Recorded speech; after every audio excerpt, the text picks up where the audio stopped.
Ang kwentong ito ay hango sa totoong buhay.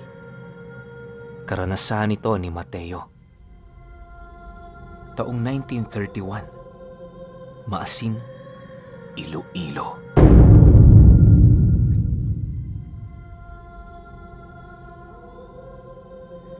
Nagpapasalamat ako sa iyo, Pinuno, sapagkat nagustuhan mo ang kwentong ibinahagi ko.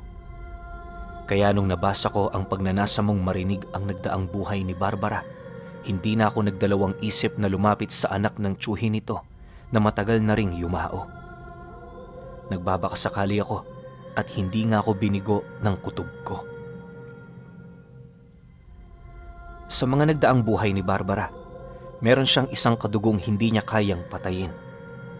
Ang tiyuhin niyang yon, ilang taon niya ring pinagplanuhan at binantaan, ngunit hindi niya ito magapi-gapi.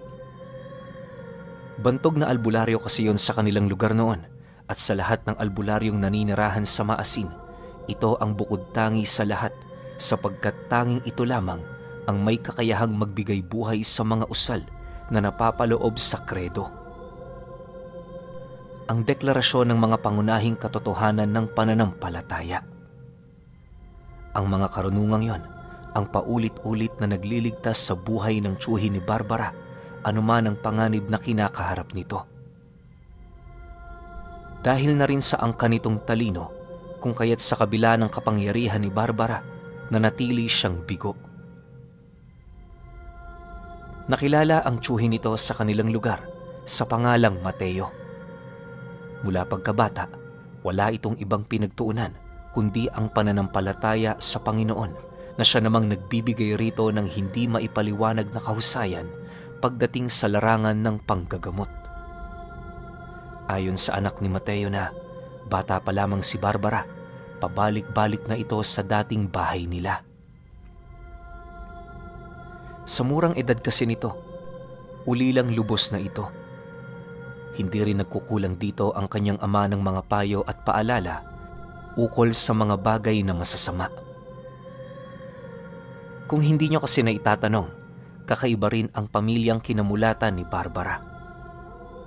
Matapos niyang maisilang, agad din namang binawian ng buhay ang kanyang ina, at pagtungtong niya ng 10 taong gulang, namatay naman ang mga kapatid niya kasama ang kanilang padre de pamilya.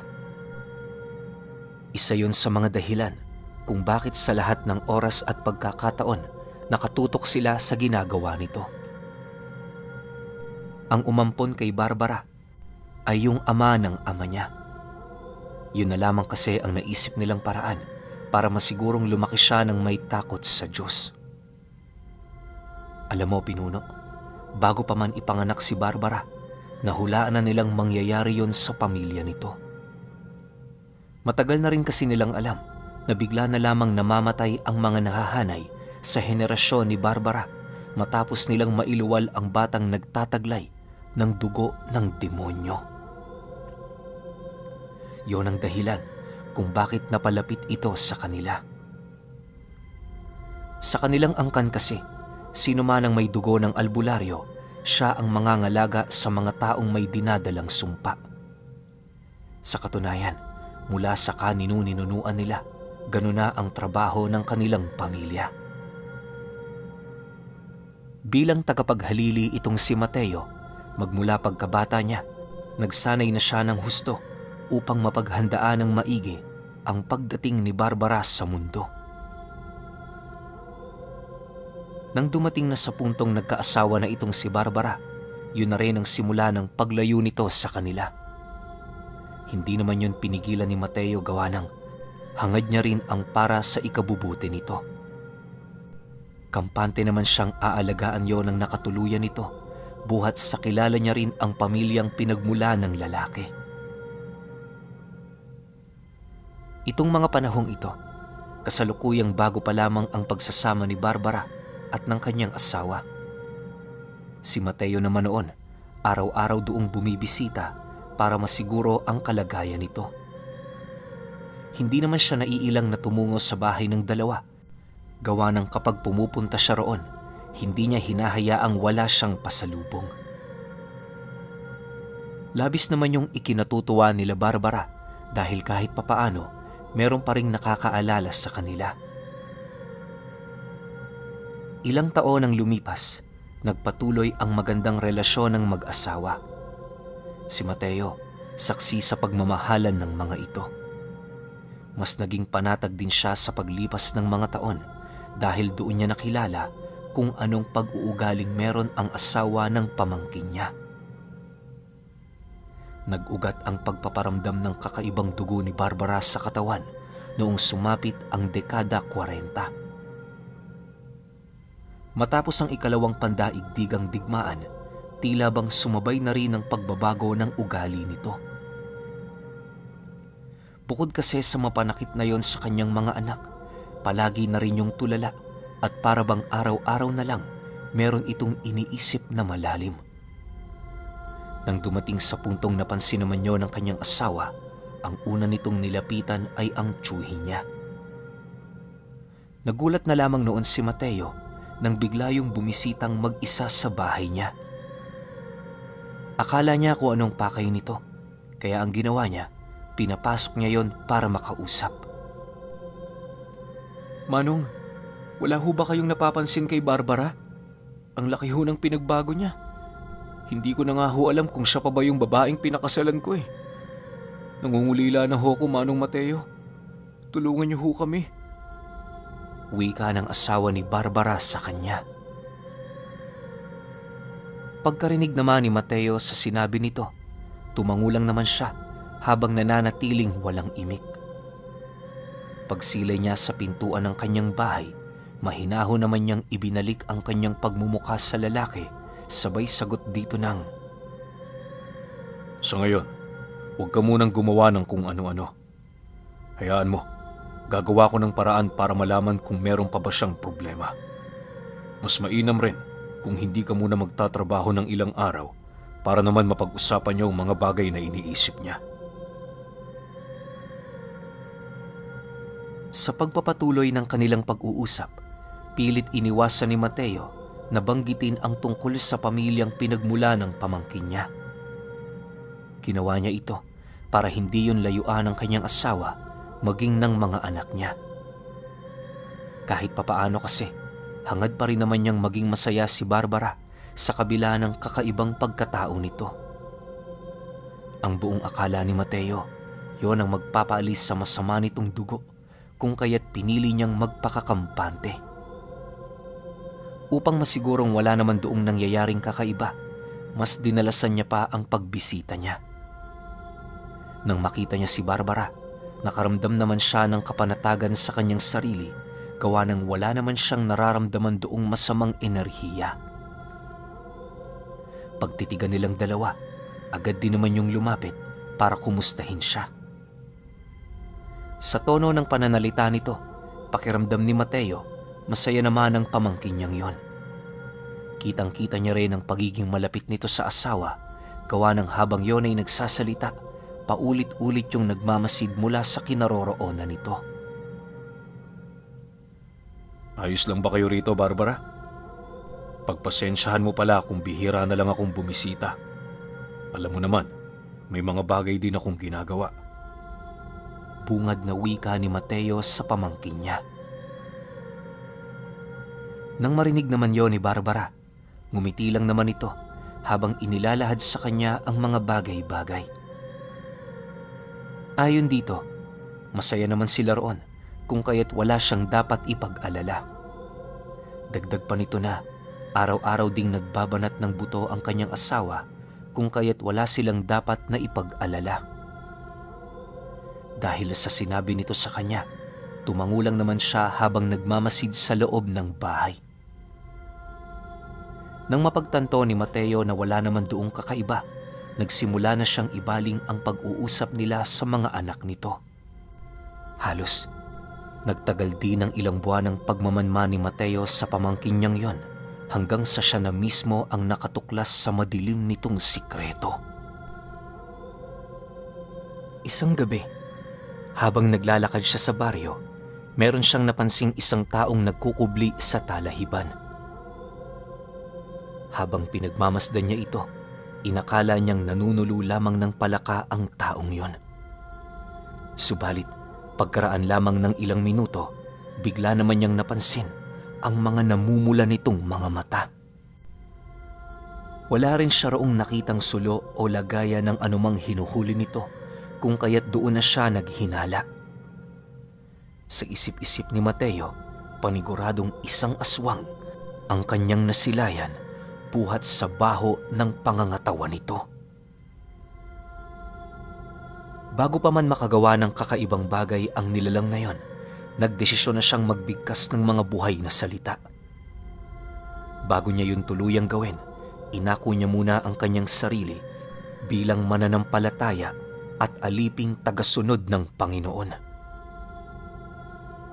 Sa ganong estado kasi, mas mapapalakas niya ng triple ang kanyang usal kung bibitawan niya yung may deklarasyon na nanggaling sa itaas.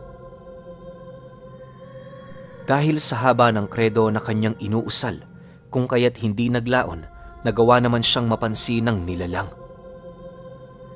Pag-ihip ni Mateo ng usal sa kanyang kamay, agad naman niya yung ibinato sa aswang na siyang naging sanhi upang mapasigaw yon ng napakalakas. Habang dahan-dahan yung lumuluhod sa lupa, panay naman ang paglagas ng mga balahibo nito, indikasyon na unti-unti na yung nagpapalit anyo. Sa paglapit niya sa kinaroroonan ng nilalang, bigla naman siya noong napaatras matapos niyang masipat sa mukha nito ang wangis ng kanyang pamangkin. Noong una, hindi pa siya naniniwala, pero alam ni Mateo na ang pagbabalat kayo ng mga nilalang ay kinukuha sa katawan ng taong matagal nang yumao. Kung makakagaya man ng wangis ang pamangkin niyang yon, paniguradong aabutin pa yon ng ilang taon bago nito tuluyang malaman ang mga usal para rito. Maya-maya pa, nagdesisyon na si Mateong kausapin ito ukol sa nangyari rito. Barbara, gabing-gabi na. Bakit nasa labas ka pa? Anong ginagawa mo rito? Sinong hinihintay mo? Kalmadong tanong dito ni Mateo sa kabila ng mga bagay na kanyang nasaksihan. Nang marinig naman ni Barbara ang sinabi niya, bigla naman yung umangil, sabay sagot sa kanya ng, "Wala naman, Tiyo. Meron lang akong hinahanap. Mauna na ho kayo. Susunod na ako." Dahil sa sinabi nito, hindi naman niya yun nilubayan hanggat hindi yun sumasama sa kanya. Pagkaraan pa ng ilang minutong pag-uusap nila, napilitan na ring sumama si Barbara sa kanya na parabang wala man lang nangyari. Sa puntong yon, mas ninais niya munang iwasang pag-usapan ang tungkol doon nang sa gayoy hindi ito mabigyang pansin ng kanyang pamangkin. Sa estado kasi ng pagsasalita nito sa kanya, tila bang wala yung kaide-ideya sa mga nangyari. Lumipas ang mga araw, minabuti niyang kausapin ang asawa nito ukol sa mga bagay-bagay na kinakailangan nitong gawin. Ayon kay Mateo, iwasan niyang gumawa ng mga pangyayaring ikakasakit ng kanyang asawa nang sa gayoy hindi na lumala pa ang karamdaman nito. Dagdag pa niya na hanggat maaari, sundin niya ang nais nitong mangyari para maiwasan ang anumang pagtatalo.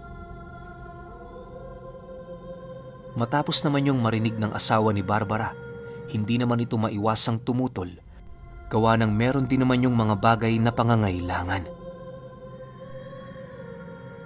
Naniniwala rin ang lalaking yon, ikakasira lang yon ang kanilang relasyon kung pipilitin niyang sang-ayunan ang lahat ng bagay na nais nitong gawin. Pagpapaliwanag pa nito na hindi naman maaaring iwan niya ang kanyang katrabaho para lamang sa sariling nais nito.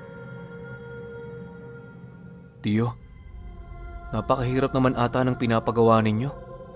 Paano na lang ho ang trabaho ko? Sino magpapakain sa amin kung titigil ako? Mahinahong wika ng asawa nito sa kanya. Nang marinig naman ni Mateo ang sinabi ng lalaki, tumingin lang naman siya sa mga mata nito habang sumasagot doon ng, "Alam kong mahirap yung pinapagawa ko. Pero anong magagawa mo? Yan lang ang kinakailangan mong gawin. Sa ngayon, huwag mo na munang isipin ang tungkol sa inyong pagkain. Ang mahalaga, buo kayo at walang nangyayari sa inyong masama. Tandaan mo, hindi pangkaraniwang pamilya ang pinanggalingan ng asawa mo. Bago mo siya pakasalan, alam na alam mo ang tungkol dito. Ilang beses ko na rin yung sinabi sa'yo, kaya naniniwala ako, malabo mo yang makalimutan. Sana, sa oras na kailangan ka ni Barbara, huwag mo siyang iiwan. Dahil sa sinabi ni Mateo, wala namang nagawa ang lalaki kundi ang tumango. Sa paglipas pa ng mga taon, naging maayos naman ang kanilang pagsasama. Noong una, medyo napapanatag na siya gawa ng kitang-kita niya ang pagbabago ni Barbara. Subalit, pagtungtong ng dekada 60, doon na nagbago ang lahat ng pangyayari. Isang hapon, nalaman na lamang ni Mateo, nag-away ang mag-asawa. Sa unang pagkakataon nagkasakitan ito, kung kaya't ang ginawa niya, pilit niya yung binisita. Ngunit dahil sa dami ng mga taong nagpapatingin sa kanya, kung kaya't inabot na lamang siya ng gabi, hindi pa siya nakakaalis ng bahay niya. Pagtungtong ng 11:00 ng gabi noong mismong araw na yon, doon pa lamang nagkaroon ng pagkakataon si Mateo na umalis. Habang binabagtas niya ang daan, hindi niya maipagkakaila ang kaba na kanyang nararamdaman. Yung tipong kahit wala naman siyang masamang balitang nalaman, parang may kutob siyang may nangyaring masama. Pagdating niya sa bahay nila Barbara, doon bumungad sa kanya ang nakabukas nitong pinto. Wala ring gaserang nakasindi sa loob, indikasyon na wala doong tao. Habang dahan-dahan siyang lumalapit dito, meron na siyang nalalanghap na parabang malansang bagay. Ilang beses niya rin yung inisip pero ang tanging naalala lamang ni Mateo ay ang amoy ng dugo. Pagpasok niya sa loob, doon bumungad sa kanyang mga mata ang mga wakwak na katawan ng asawa ni Barbara kasama ang mga walang buhay na bangkay ng anak nito. Paglapit niya sa kinaroroonan ng walang buhay na katawan ng padre de pamilya, doon niya napansin na nawawala ang magkabilang binti nito. Kalas na din ang kanyang leeg sa kanyang katawan, indikasyon na pinugutan muna yon ni Barbara ng ulo bago nilisan. Nang marating naman niya ang may bandang kusina, doon niya nadatna ng isang kalderong naglalaman ng sinabawang karne ng tao. Sa estado ng pagkain yon, natikman pa ito ni Barbara bago yun tuluyang lumisan sa kanilang tahanan. Dahil sa pangyayari, agad namang binagtas ni Mateo ang daan patungong gubat. Inaasahan na niyang doon yun magtatago, lalo pat wala naman yung ibang kamag-anak. Sa pagdating niya sa lugar, hindi na siya nagdalawang isip na halughugin ng paligid habang yon ay tinatawag. Lumipas pa ang 30 minutong paghahanap, doon na niya tuluyang nasilayan si Barbara, nakaupo sa maliit na sanga ng puno habang pinagmamasdan ang napakaraming bituin sa kalangitan. Nang mapansin naman ito ang kanyang pagdating, agad naman yung tumitig sa kanya at kasabay nito ang dahan-dahang pagtulo ng halos hindi nito masukat na luha. Bakit, Barbara? Bakit hinayaan mong alisan ng buhay ang pamilyang nagbigay sa iyo ng pag-asa? Sabihin mo, ano ang kasalanan nila para paslangin mo? Pamilya mo sila, Barbara. Sila ang kasama mo sa lahat ng oras at pagkakataon. Ngayong wala na sila. Sa tingin mo, ano na ang mangyayari sa buhay mo? Mangiyak-ngiyak na wika ni Mateo kay Barbara. Nang marinig naman ito ang kanyang sinabi, bigla naman yung umangil sabay sungkab sa kinaroroonan niya. Pagsilay naman ni Mateo sa ginawa ng kanyang pamangkin, agad naman siyang nag-usal ng pamprotekta sa kanyang katawan. Sa tulong ng kanyang pagdeklara sa kanyang pananampalataya, nagawa niyang mapatigas ng husto ang kanyang katawan na parabang isa na yung uri ng bakal. Sinubukan pa yung undaya ng saksak ni Barbara pero sa kasamaang palad, wala na rin yung nagawa. Pag-atras nito sa kanyang kinaroroonan, panay lang naman ang pag-iyak nito habang nanlilisik ang mga matang nakatitig sa kanya. Sa pagpapatuloy ng mga pangyayari, doon na pagtanto ni Mateo na wala na yung pag-asa. Kung hindi niya yun papaslangin, patuloy lang yung maghahasik ng kilabot sa kanilang lugar. Maya-maya pa, pagdukot niya ng kanyang punyal, nanginginig naman siyang nagsalita dito ng, "Napakabigat para sa akin na gawin ito. Mula nang bata ka pa, kasama mo na ako.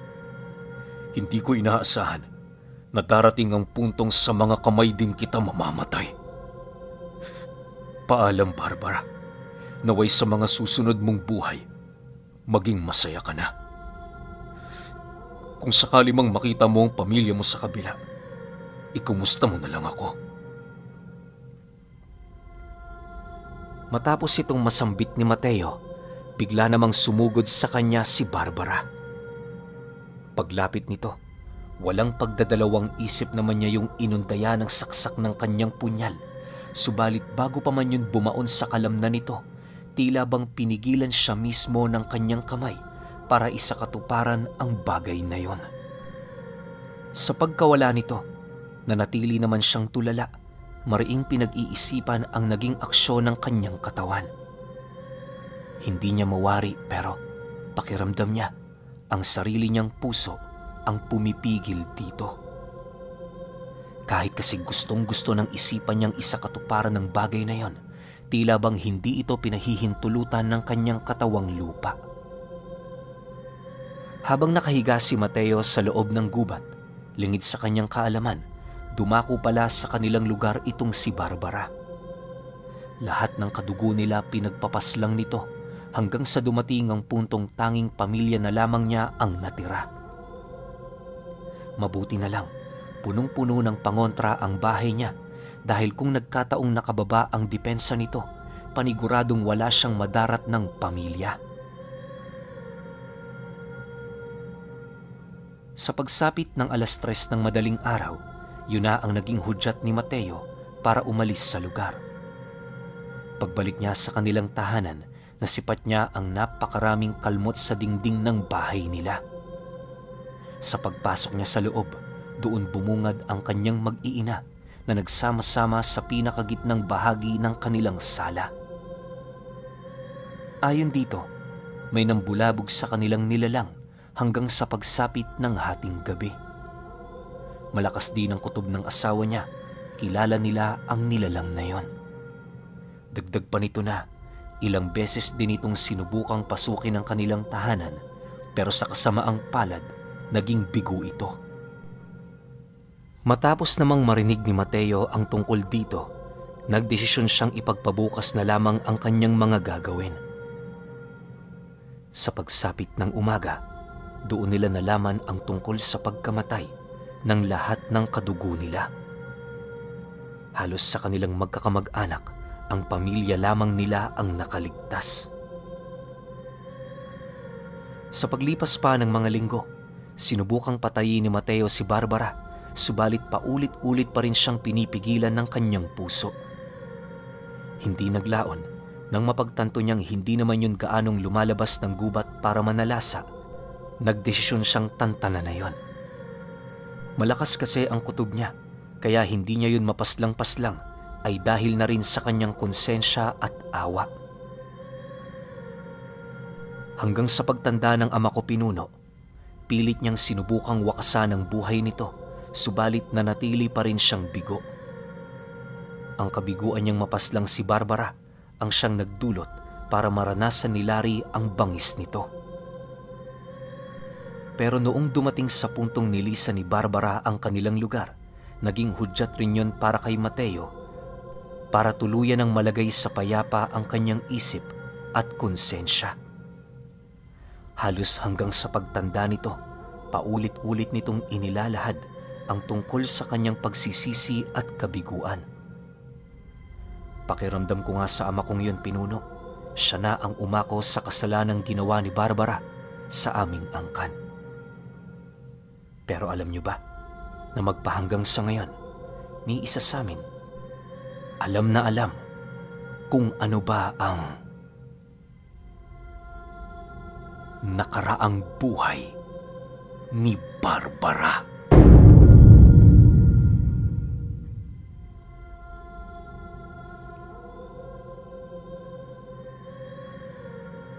Okay, opinion ko sa kwento. Para pala sa mga hindi nakakaalam, no, backstory to ng isa nating kwento. Yung may titulo na Kahalintulad ni Maria Labo na si Barbara. Gumawa ako ng playlist na Barbara para hindi rin kayo maligaw. Kung ikukumpara natin yung karanasan ni Barbara dito kay Maria Labo, kasi nga dun sa first story natin Kahalintulad, no, meron naman talagang pagkakapareho. Ang pinagkaiba lang, itong kay Maria Labo, sa pagkakaalam nating lahat, ipinasa sa kanya yung bertud ng amo niya, di ba? Ito naman kay Barbara, pinanganak siya na may dugo siya ng demonyo. Parang, alam niyo yun, na hinihintay lang na mag-trigger ng dugo ni Barbara yung pagiging demonyo nito. Tapos yun na nga, gagawa na to ng matinding kasamaan. Kasi kung pakikinggan nyo na maigi tong kwento na to, parang may edad na rin si Barbara nung nag-trigger yun. Hindi ko lang alam kung bakit na-trigger o kung ano yung nagpa-trigger sa kanya para maging isang ganap na walang awang aswang. Ba't ko nasabing walang awang aswang? Una niyang pinatay yung mag-anak niya. Sobrang sakit sa puso nun. Pinatay mo yung asawa mo tapos mga anak mo. Ang masakit nun, hindi ka pa nakontento. Halos ubusin mo na yung buong angkan mo na halos meron kayong pagkakaparehas na dumadaloy na dugo. Kasi hindi naman natin may pagkakaila na mga kadugo yun ni Barbara. Mas lamang dito yung pagiging dugo ng demonyo ni Barbara, kaya naisipan niyang ubusin halos yung buong angkan niya. So, mas nakakalungkot lang yung kwento ni Barbara kung ikukumpara natin sa kwento ni Maria Labo. Diba? Tsaka parang hindi pa nagwakas. So, hindi natin alam kung nasan si Barbara ngayon. Pwedeng patay na o pwede ring pagala-gala pa. Walang nakakaalam nun. Pero kayo, kung may opinyon kayo sa kwentong ito, comment nyo lang sa baba. Yun lang. Hanggang sa susunod na kwento. Salamat.